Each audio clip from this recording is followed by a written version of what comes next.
제5장. 예수께서 바다 건너편 거라사인의 지방에 이르러 배에서 나오심에 곧 더러운 귀신 들린 사람이 무덤 사이에서 나와 예수를 만나니라. 그 사람은 무덤 사이에 거처하는데 이제는 아무도 그를 쇠사슬로도 맬 수 없게 되었으니 이는 여러 번 고랑과 쇠사슬에 매였어도 쇠사슬을 끊고 고랑을 깨뜨렸음이로라. 그리하여 아무도 그를 제어할 힘이 없는지라 밤낮 무덤 사이에서나 산에서나 늘 소리 지르며 돌로 자기의 몸을 해치고 있었더라. 그가 멀리서 예수를 보고 달려와 절하며 큰 소리로 부르짖어 지극히 높으신 하나님의 아들 당신이 예수여, 무슨 상관이 있나이까? 원하건대 하나님 앞에 맹세하고 나를 괴롭히지 마옵소서. 더러운 귀신아, 그 사람에게서 나오라. 내 이름이 무엇이냐? 내 이름은 군대니 우리가 많음이니이다 하고 자기를 그 지방에서 내보내지 마시기를 간구하더니 마침 거기 돼지의 큰 떼가 산 곁에서 먹고 있는지라. 이에 간구하여 우리를 돼지에게로 보내어 들어가게 하소서. 허락하신대 더러운 귀신들이 나와서 돼지에게로 들어가매 거의 2,000마리 되는 떼가 바다를 향하여 비탈로 내리다라 바다에서 몰사하거늘.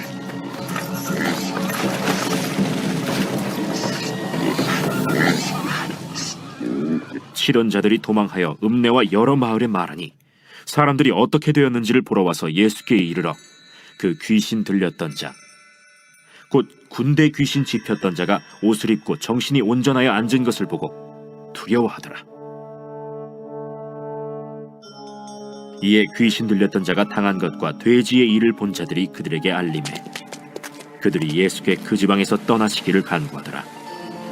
예수께서 배에 오르실 때에 귀신 들렸던 사람이 함께 있기를 간구하였으나 허락하지 아니하시고 집으로 돌아가 주께서 네게 어떻게 큰일을 행하사 너를 불쌍히 여기신 것을 내 가족에게 알리라. 그가 가서 예수께서 자기에게 어떻게 큰일 행하셨는지를 데가볼리에 전파하니 모든 사람이 놀랍게 여기더라.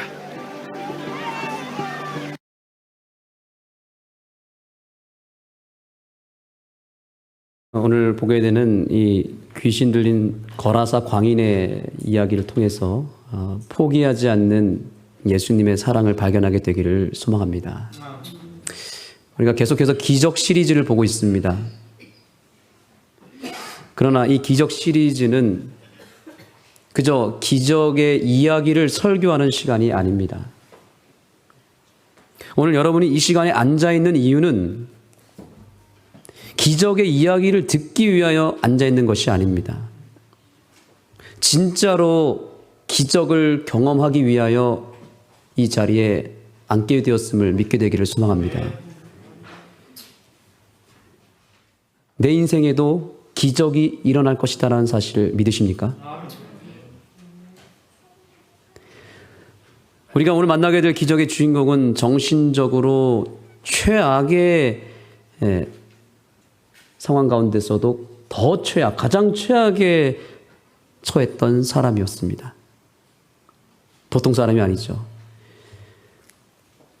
우리가 정말 저 사람 불쌍하다 이렇게 생각하는 사람이 있는 그 무리 가운데서도 가장 불쌍한 사람.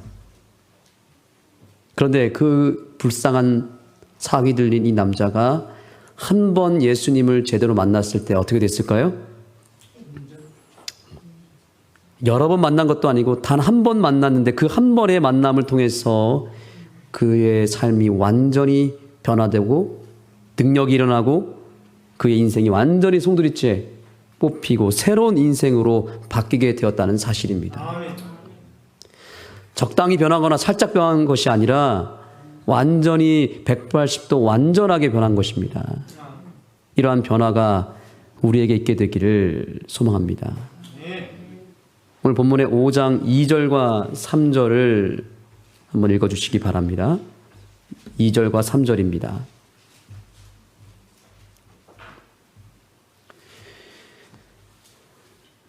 배에서 나오심에 곧 더러운 귀신 들린 사람이 무덤 사이에 나와 예수를 만나다 그 사람은 무덤 사이에 거처하는데 이제는 아무나 쇠사슬로도 맬 수 없게 되었으니. 자, 예수님께서 거라사 지방에 들어가셨습니다. 근데 한 미치광이 한 남자가 온몸에 피투성이를 하고 예수님께 고래고래 소리를 지르면서 나와왔습니다. 알고 봤더니 이 사람은 단순한 정신병자가 아니었습니다. 여기 말씀의 표현대로 그는 어떤 사람이었다고요? 더러운 귀신 들린 사람이었다라고 말하고 있습니다. 귀신 들린 사람. 우리가 귀신의 존재에 대해서 이쯤에서 정확하게 알 필요가 있습니다. 귀신은 무엇인가요? 죽은 사람의 영혼이죠? 맞습니까?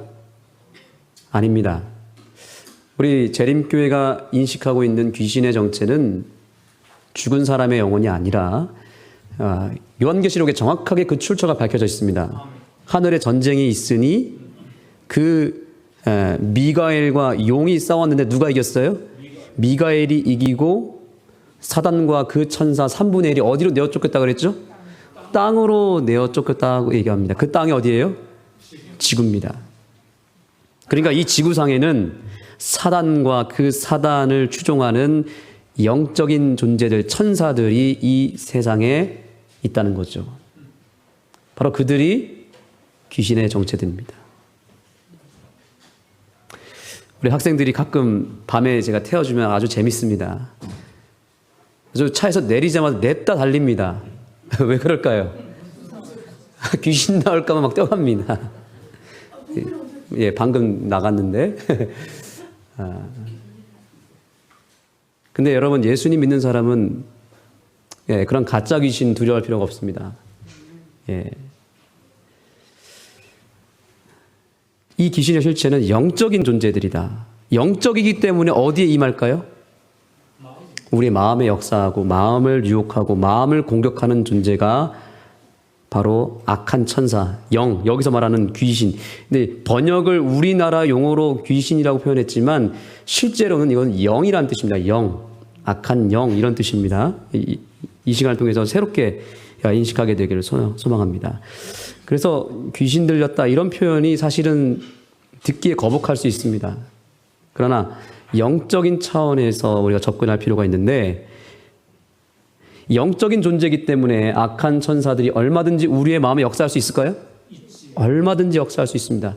조금은 미개하거나 조금 이 사는 어떤 수준이나 이런 것들이 좀 온전치 못한 저기 오지 마을, 미개한 지역에는 실제로 이 악한 영이 들어가서 진짜로 귀신 들린 사람들이 있습니다.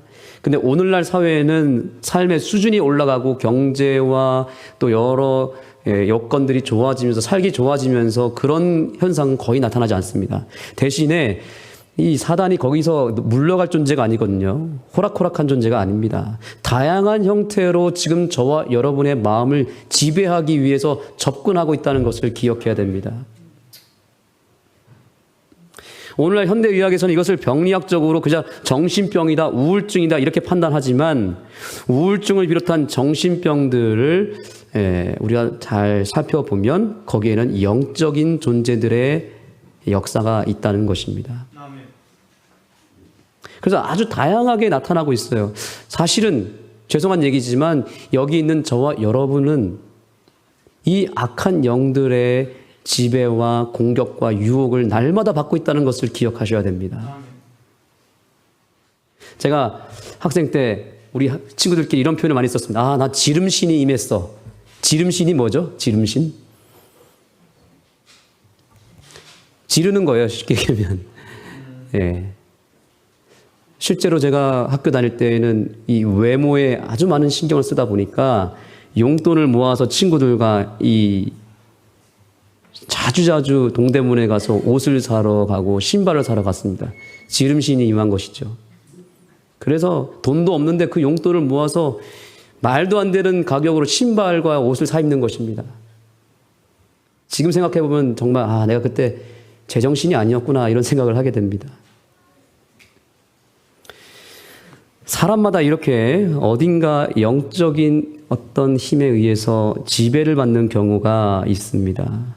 그래서 각종 중독에 빠지기도 합니다. 어떤 사람 보니까 돈을 펑펑 쓰는, 좀 전에 얘기한 지름신이 정말 임해서 계속 돈을 왕창 써야 됩니다. 그래서 쇼핑도 해야 되고 짧은 거리도 택시를 타고 가야 되고 하루에 진짜 얼마 이상 카드를 긁지 않으면 살 수가 없는 사람이 있어요.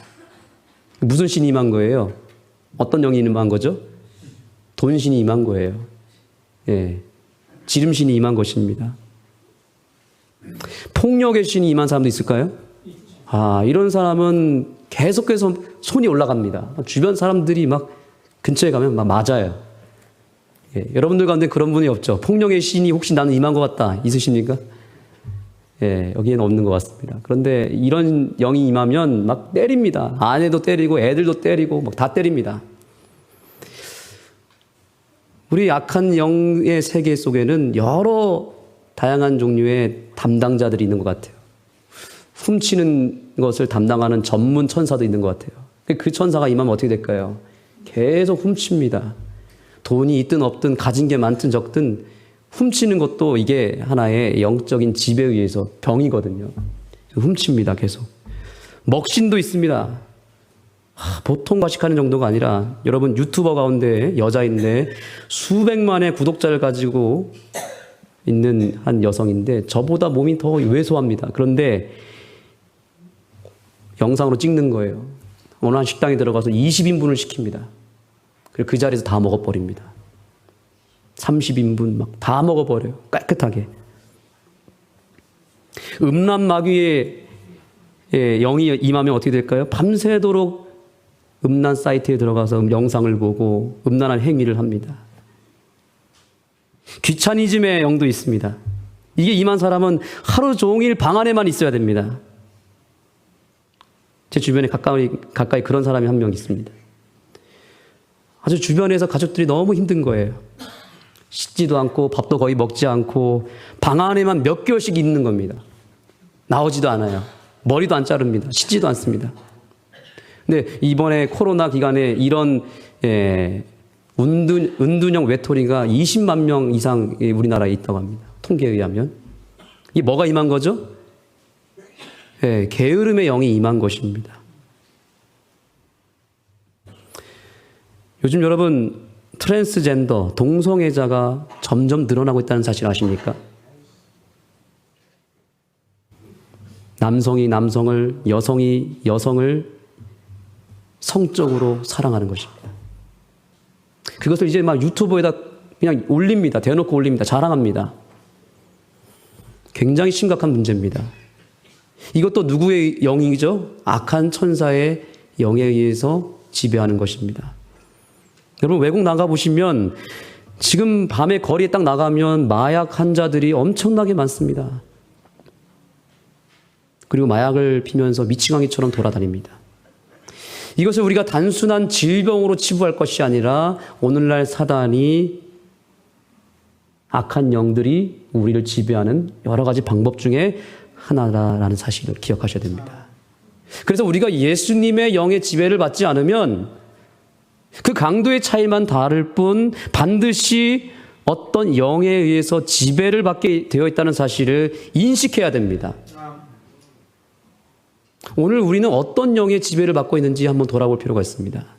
여러분, 악한 영이 아니라 하나님의 영의 지배를 받게 되기를 예수님의 이름으로 축복합니다.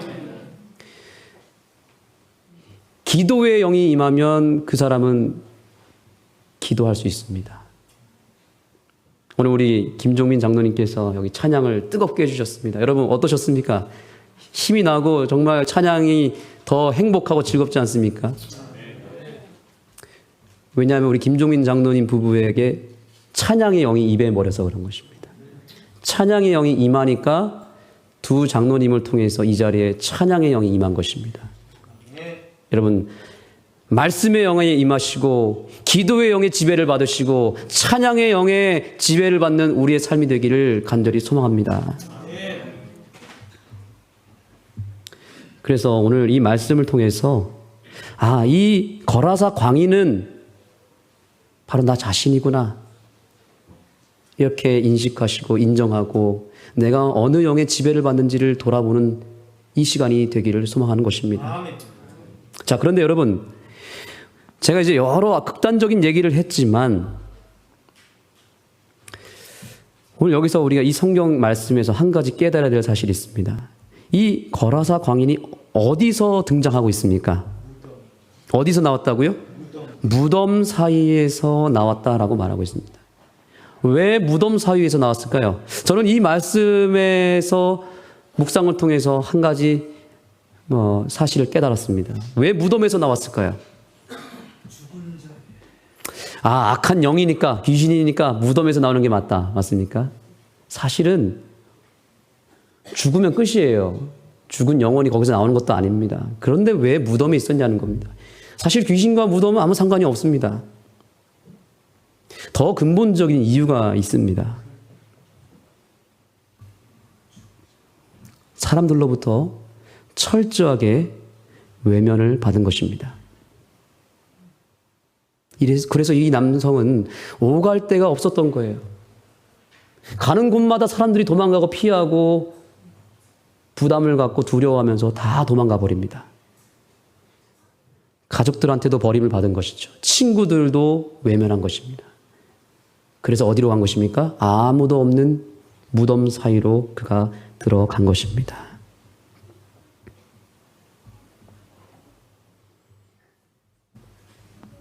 철저한 외톨이였습니다. 하나님께서는 말씀하셨습니다. 사람이 독처하는 것이 좋지 못하다라고 말씀하셨습니다. 하와가 언제 사단에게 유혹을 받았습니까? 아담으로부터 홀로 떨어졌을 때에 그가 유혹을 받지 않았습니까? 이 사실을 여러분 기억하셔야 됩니다. 우리의 영혼들을 외톨이로 만들면 절대로 안 되겠습니다.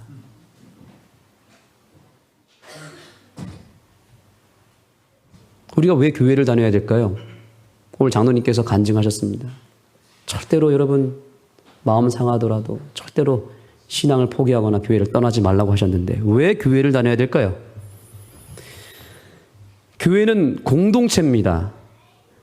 함께 하나님을 믿는 사람들의 무리가 교회인 것입니다. 한번 따라해 보겠습니다. 뭉치면 살고 흩어지면 죽는다. 이 구호가 우리 신앙에 반드시 필요합니다. 홀로 고립되고 사람들로부터 외면을 받게 되면 사단이 그 영혼을 가만두지 않습니다. 자녀들을 우리가 홀로 두면 안 됩니다.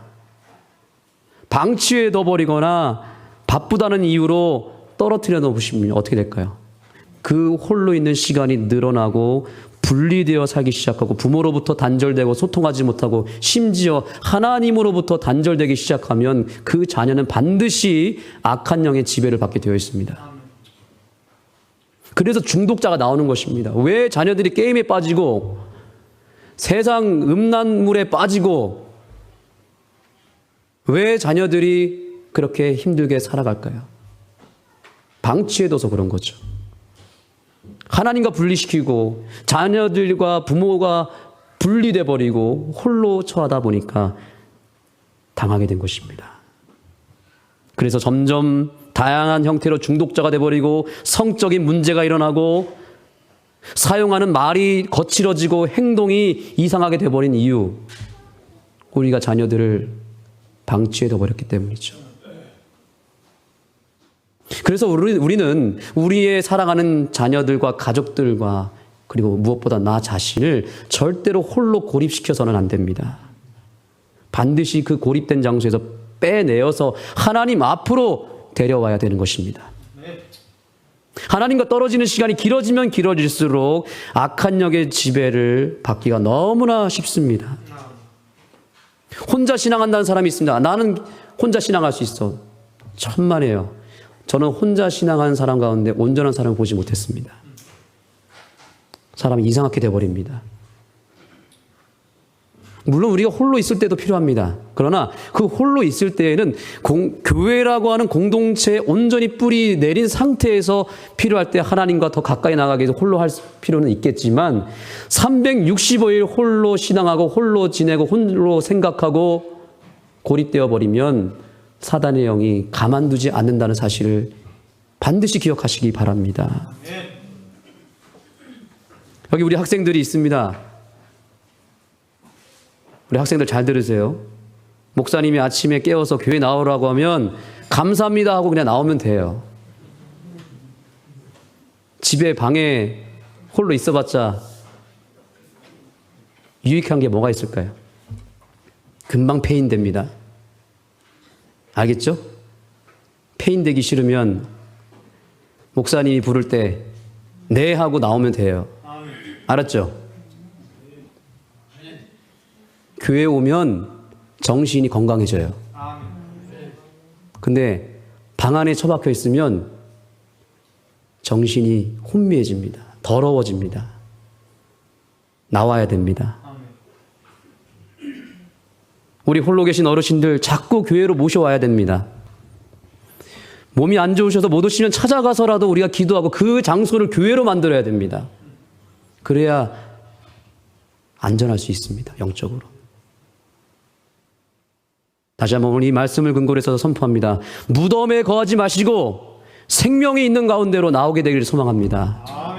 우리 옆 사람에게 축복하시기 바랍니다. 무덤에 거하지 말고 생명 가운데로 나오십시오. 이렇게 인사해 주시기 바랍니다.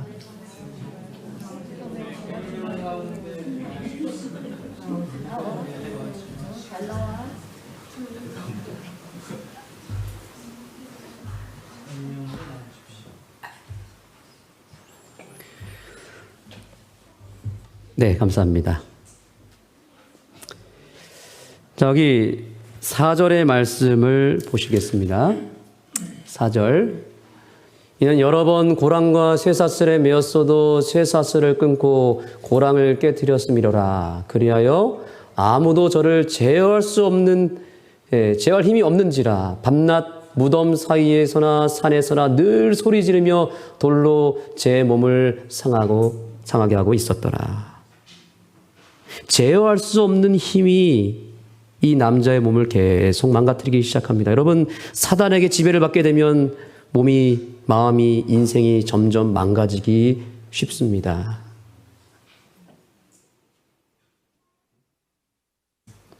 그런데 여러분 여기 보십시오. 이렇게 무서운 모습으로 나타났을 때 주변에 있는 사람들이 또 도망갔습니다. 심지어 제자들까지도 다 도망갔습니다. 그런데 예수님은 도망가셨을까요? 안 도망가셨을까요? 예수님은 도망가지 아니하고 그 자리에 서 계셨습니다. 이 장면을 한 주석가는 이렇게 묘사했습니다. 시대의 소망이라고 하는 책입니다. 제자들과 그들의 일행은 무서워서 뭐 했다고요? 도망쳤습니다. 무서워서 도망쳤습니다. 그러나 곧 그들은 예수께서 저희와 함께 계시지 않는 것을 깨닫고 예수님을 찾기 위하여 돌아섰다. 그러니까 자기들이 도망가고 보니까 예수님도 도망친 줄 알았는데 그들 곁에 있어요, 없어요? 없어요. 근데 예수님 어디 있나 봤더니 어디 계셔요? 바로 그 자리에. 이 빨간색 부분 다 같이 읽겠습니다. 시작. 예수께서는 저희가 도망간 그 자리에 서 계셨다. 아멘. 기적이 언제 일어나는 줄 아세요? 한 영혼을 포기하지 않을 때 기적이 일어납니다. 예수님은 그 영혼을 포기하지 않으셨어요. 도망가지 않으셨습니다. 그와 함께하기를 포기하지 않으셨습니다. 그래서 기적이 시작된 것입니다. 여러분, 이 말씀이 감동이지 않습니까? 모두에게 버림받은 이 사람, 심지어 가족들도 버림받고 예수님을 믿는다고 하는 제자들까지도, 여러분 이 제자들을 오늘날로 해석하면 무엇이죠? 교회입니다. 교회. 교회마저도 외면한 사람. 여러분 오늘날 교회에서 외면받는 사람이 얼마나 많습니까? 교회에 왔는데 마지막 희망을 가지고 교회까지 왔는데 교회에서도 예수님의 제자라고 하는 사람들이 나를 피해서 도망가는 것입니다. 나랑 맞지 않다고, 부담이 된다고. 여러분, 그러나 우리 아는 교회에서는 이런 일이 벌어지지 않게 되기를 소망합니다. 한 영혼의 가치를 느끼시고 절대로 외면하고 등 돌리는 일이 없게 되기를 소망합니다. 그러나 여러분, 여기에 희망이 있는 것은 심지어 교회까지도 나를 외면한다 할지라도 누구만큼은 내 앞에 계십니까? 예수님만큼은 여전히 내 앞에 계시고 나를 포기하지 아니하시고 나를 고치기 위해서 나에게 다가오신다는 사실을 인하여 감사하는 이 안식일이 되기를 간절히 소망합니다. 다 도망가고 없을 때 예수님은 도망가지 않으십니다.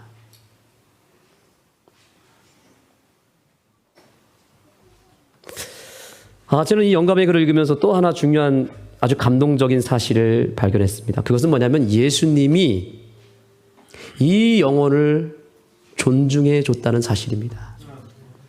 그 근거를 어디서 찾았는가? 같은 책 시대의 소망 339페이지에서 그 힌트를 얻었습니다. 자, 보실 거예요. 자, 여기 잘 보세요. 그들은 그들을 괴롭히는 사귀들에게서 그들을 구원하실 수 있는 분이 가까이 계시다는 것을 어떻게 깨달았대요? 어렴풋이 깨달았다는 거예요. 예수님이 오셨구나. 지금 온갖 그 악한 영의 지배를 받고 있는 상황에서 그 마음속 깊은 곳에 어떤 마음이 생긴 겁니까? 어렴풋이 작지만 미세하지만 예수님에 대한 믿음과 예수님을 향한 인식이 일어났다는 것입니다. 그들은 구주께 경배하기 위하여 그의 발 아래 엎드렸다. 그러나 그들이 구주의 긍휼하심을 간구하려고 입을 열었을 때 마음은 예수님 저를 좀 살려주십시오. 예수님 주님을 영접합니다. 이렇게 얘기하고 싶은데 마음은 원이었지만 입술을 딱 열었을 때에는 사단이 또 임한 겁니다. 그래서 사귀가 그들을 통하여 격렬하게 부르짖으면서 지극히 높으신 하나님의 아들 예수여 나와 당신이 무슨 상관입니까? 당신께 구하노니 나를 괴롭게 마옵소서. 당신 좀 떠나십시오. 여러분, 우리 초신자들이나 하나님 믿지 않는 사람한테 예수 믿으라고 하면 어떻게 합니까? 싫다고 저리 가라고. 예수가 어딨어? 나 예수와 상관 안 하고 싶어. 난 예수님과 나랑 아무 상관이 없으니까 나한테 예수 믿으라는 소리 하지 마세요. 이렇게 합니다. 근데 그 겉모습은 그럴지 모르지만 그 사람의 그 마음속 깊은 곳에는 생명에 대한, 영생에 대한, 구원에 대한 갈망이 있다는 것을 우리는 볼 줄 알아야 됩니다. 근데 예수님은 그걸 본 것입니다. 겉모습은 사귀에 의해서 예수님을 거절하고 예수님과 상관하지 않겠다라고 말했지만 예수님은 그 마음속 깊은 곳에 있는 그 영혼의 진심을 돌아봐줬다는 사실입니다. 그래서 저는 나를 존중하시는 예수님의 이 사랑에 감동을 받았습니다. 이 영혼은 어쩌면 99%가 악한 영의 지배를 받아서 지금 그의 모습은 악 그 자체입니다. 그런데 1%의 믿음은 있었어요. 그 1% 남은 믿음을 예수님은 봐주신 겁니다. 그러나 그 1%의 믿음을 가지고 나가려고 했지만 99%의 그 악한 영에게 막혀서 나가고 싶어도 나가지 못하는 상황이 된 것이죠. 그런데 주님은 뭘 봐주신 거예요? 그 99%의 안 좋은 것, 악한 것을 본 것이 아니라 그 1% 좋은 것을 봐주셨다는 사실입니다. 우리와 얼마나 다릅니까? 우리는 반대로 하잖아요. 아무리 저 사람이 99% 좋은 것이 있고 믿음이 있어도 1% 안 좋은 것을 딱 잡아가지고 꼬투리를 잡잖아요. 그런데 예수님은 99% 악한 영에 사로잡혀 있어도 1%의 믿음만 가지고 있는 이 영혼을 귀하게 여겨주시고 그 믿음을 기억해 주셨다는 사실입니다. 한번 따라해 보겠습니다. 좋은 것만 보고 좋은 것만 말하자. 우리 한국 아버지들 어떻습니까? 자녀가 성적표를 딱 가져오면 97점을 맞았습니다. 어떻게 말씀해야 되겠습니까? 97점이나 맞았어요. 역시 우리 아들. 야, 아빠는 너의 아버지라는 게 너무너무 자랑스럽다. 뭐 이렇게 좀 격려를 해주면 좋겠죠. 그런데 우리 다 그렇진 않겠지만 우리 한국의 아버지들은 뭐라고 한다고 하죠? 야, 좀만 더 했으면 100점인데 왜 이걸 틀렸냐? 분발해. 다음부터 알았지? 긴장해. 정신 똑바로 차려야 돼. 다음부터 100점 맞아야 된다.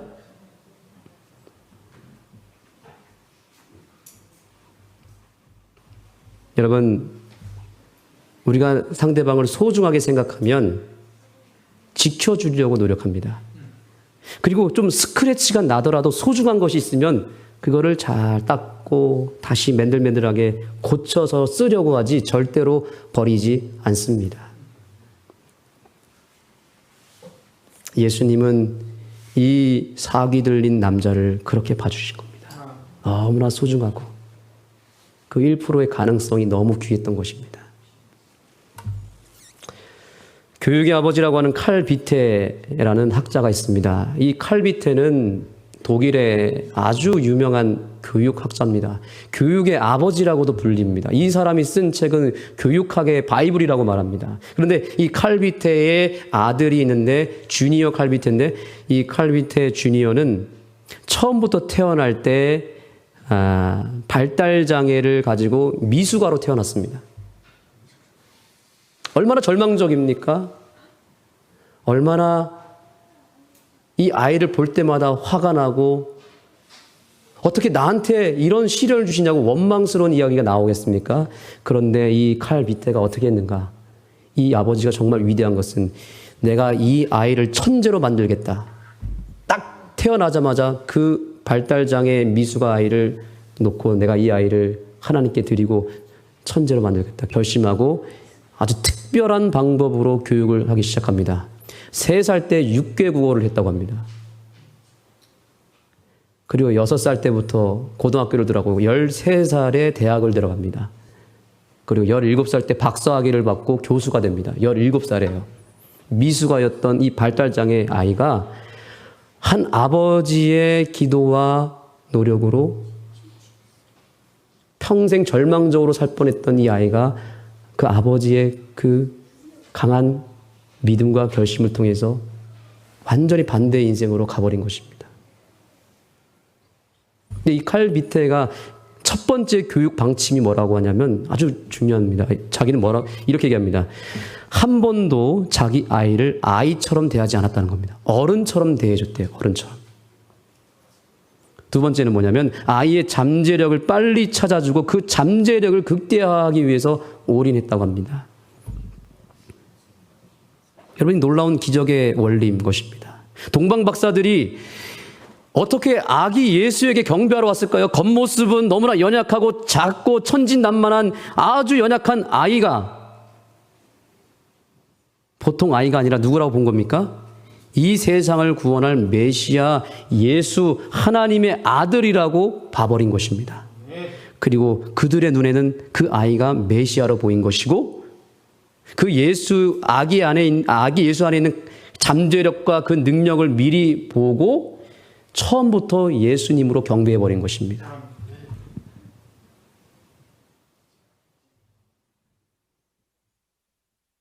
여러분 여기 앉아있는 승보, 동렬이 그리고 영표가 여러분 눈에 어떻게 보이십니까? 저는 오늘 칼 비테의 교육법에 의해서 이렇게 보기를 원합니다. 이들이 나중에 이 안흥교회의 수석장로가 되고 집사가 되고 혹 이 안에서 목사가 나올지 어떻게 알겠습니까? 그렇게 바라봐 주시고 그렇게 지금부터 대해주면 그렇게 될까요? 안 될까요? 되는 것입니다. 그냥 학생이구나. 아이고 철도 없고 설교 시간에 잠이나 자고 장난치는 그냥 사고 뭉치구나. 이렇게 보면 그렇게 되는 것이고요. 이 아이들이 그래도 이 교회의 미래구나. 이 교회의 앞으로 장로가 될 것이다. 라고 하는 믿음의 인식을 가지고 잠재력을 보고 이들을 그렇게 지금부터 여겨주기 시작하면 그렇게 변화된다는 사실입니다. 이것이 기적의 초석인 것입니다.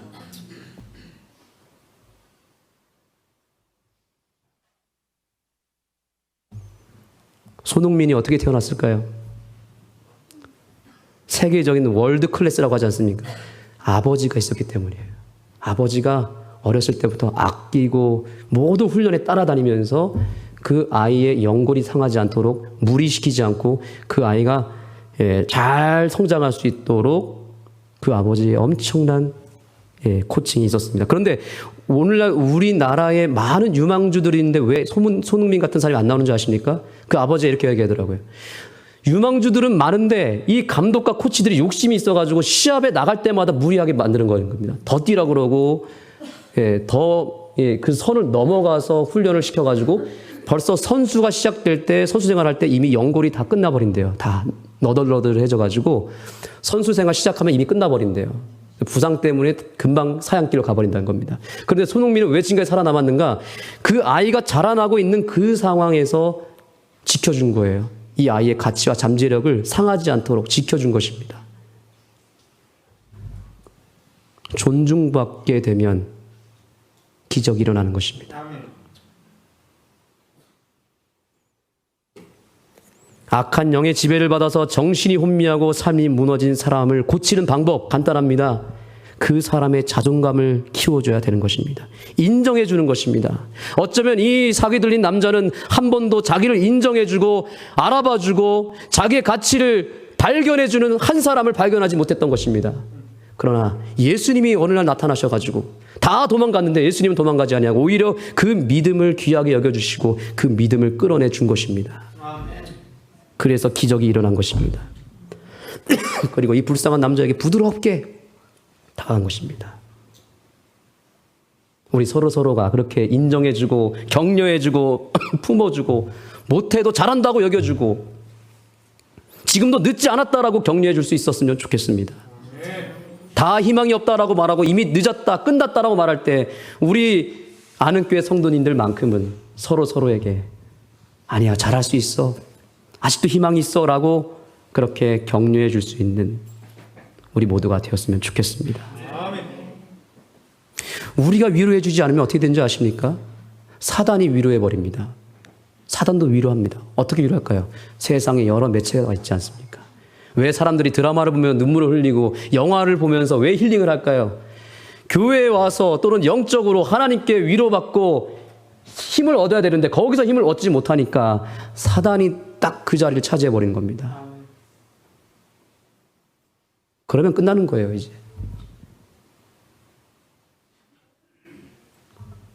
우리의 마음을 터치하는 이 하나님의 사랑을 여러분 모두가 받게 되기를 소망합니다.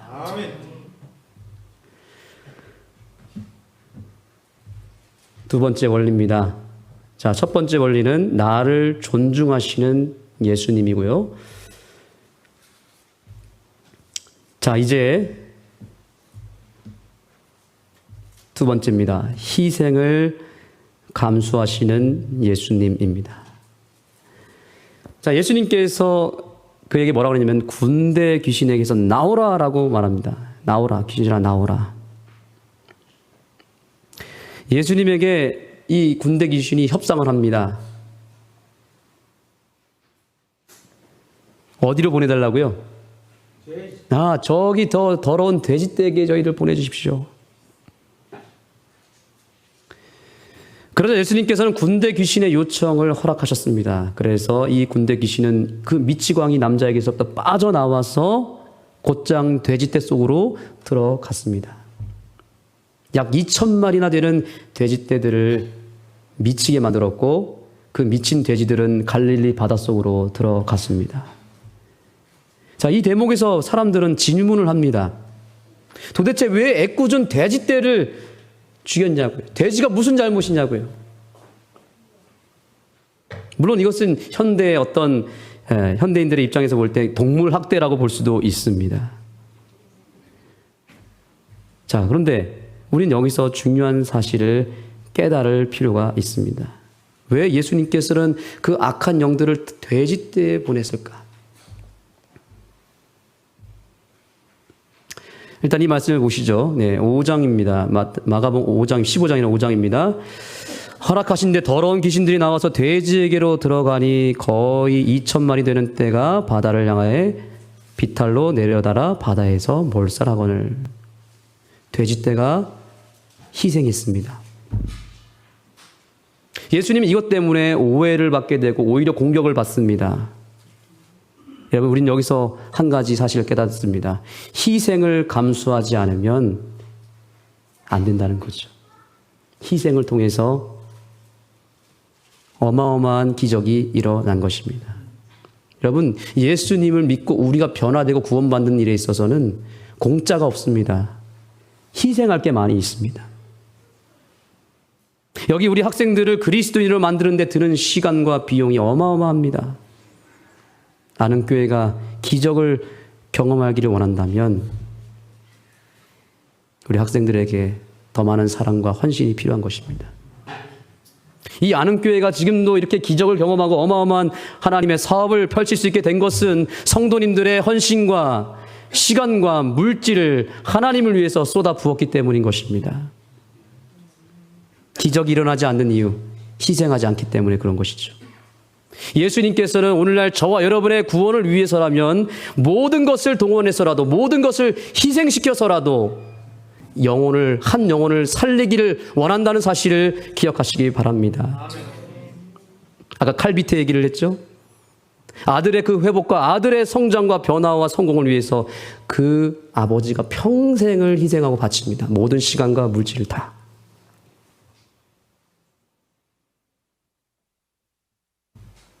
비록 거라사의 주민들은 군대 귀신이 들린 이 미치광이를 포기해버렸지만 예수님은 그를 포기하지 않았습니다.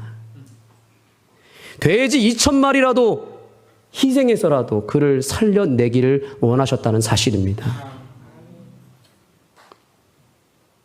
여러분, 거라사의 미치광이를 살리기 위해서 애꿎은 2,000마리의 돼지떼들이 당한 것도 과하다고 생각하십니까? 과하지 않습니다. 여러분의 생명을 살리기 위해서는 돼지 2,000마리와는 비교도 할 수 없는 하나님의 아들 예수가 우리를 대신해서 죽으셨다는 사실을 우리가 생각할 때 하나님의 그 사랑에 우리가 감사하지 않을 수 없는 것입니다. 오늘 우리의 형편이 군대 귀신 들린 거라사의 이 미치광이처럼 내가 이 세상으로부터 손가락질 당하고 버림받는 존재를 할지라도 하나님은 결코 여러분을 포기하지 않고 버리지 않으실 것입니다. 아멘. 여러분만 살릴 수만 있다면, 여러분만 진정으로 행복할 수만 있다면 하나님은 자신의 생명을 바쳐서라도 반드시 여러분을 행복의 자리로 올려놓을 것입니다. 아멘. 하나님은 지금도 그분의 생명을 우리를 위해서 바칠 수 있는 준비가 되어 계신 분이십니다. 그래서 사도 바울은 그리스도인의 이 자존감을 이렇게 표현했습니다. 만일 하나님이 우리를 위하시면 누가 우리를 대적하리요? 자기 아들을 아끼지 아니하시고 우리 모든 사람을 위하여 내어주시니가 어찌 그 아들과 함께 모든 것을 우리에게 주시지 않겠느냐. 아멘. 여러분에게도 이러한 자신감과 담대함이 일어나게 되기를 간절히 소망합니다. 아멘.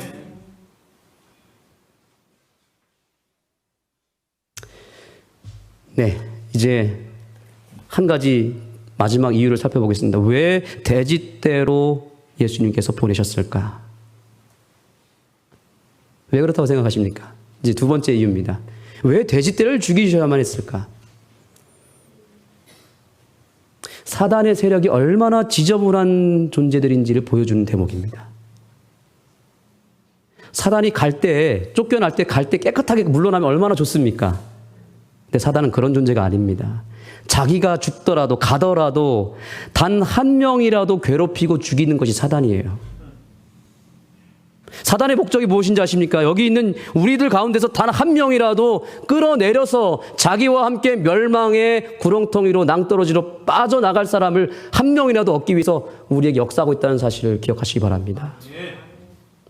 그래서 이 돼지떼에게 이 귀신들이 들어간 것은 예수님께서 이 땅에 오실 때의 그 마지막 장면을 묘사한 것이라고 저는 생각합니다. 사단이 얼마나 악질인지 아시죠? 예수님 재림하실 때 저와 여러분의 마음의 역사에서 우리를 낭떠러지로 떨어뜨리게 하려고 준비하고 있다는 사실입니다. 그래서 어떤 사람은 이렇게 얘기합니다. 인생을 가리켜서 죽음으로 가는 버스 안에 좋은 자리를 차지하려고 싸우는 것과 같다. 이렇게 표현합니다. 여기 돼지들의 운명을 보십시오. 돼지 우리. 저는 이것이 이 세상이라고 생각합니다. 얼마나 지저분하고 그 안에서 서로 좋은 자리를 차지하려고 그 안에 돼지들 안에도 뭐가 있어요? 서열이 있는 것 같아요. 힘이 센 돼지도 있고 약한 돼지도 있고 좀 예쁜 돼지도 있고 새끼를 많이 낳는 돼지도 있고요. 주인이 먹을 거 주면 더 많이 먹는 돼지가 있겠죠. 서로 먼저 먹으려고 경쟁하고 싸우고 서로 좋은 자리를 차지하려고 하지만 아무리 그 돼지들이 서로 차이가 있다 하더라도 운명은 하나죠. 그들의 운명은 어떻습니까? 다 죽는 거예요. 죽는 거예요.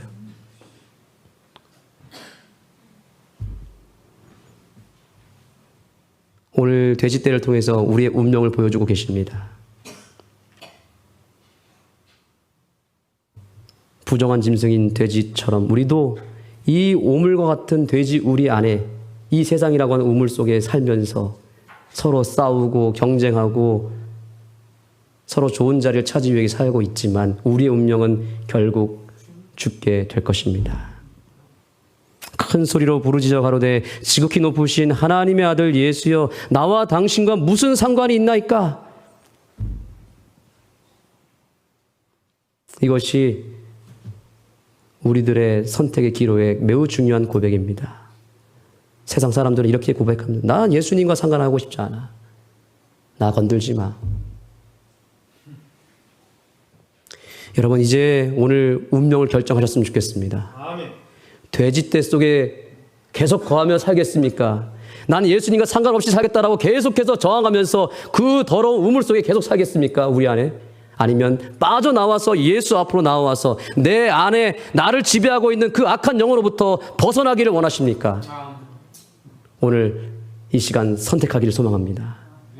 그 우리에서 나오시고 나를 지배하는 악한 영과 더 이상 씨름하지 말고 예수 앞에 나와서 구속받고 자유함을 얻는 우리 모두가 되기를 소망합니다. 예수님께서 오늘 우리에게 물어보십니다. 잘 마음에 새기시기 바랍니다. 이에 물으시되 내 이름이 무엇이냐?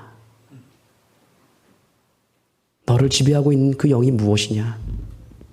아마 여러분은 아실 것입니다. 이 시간 기도하기를 원합니다.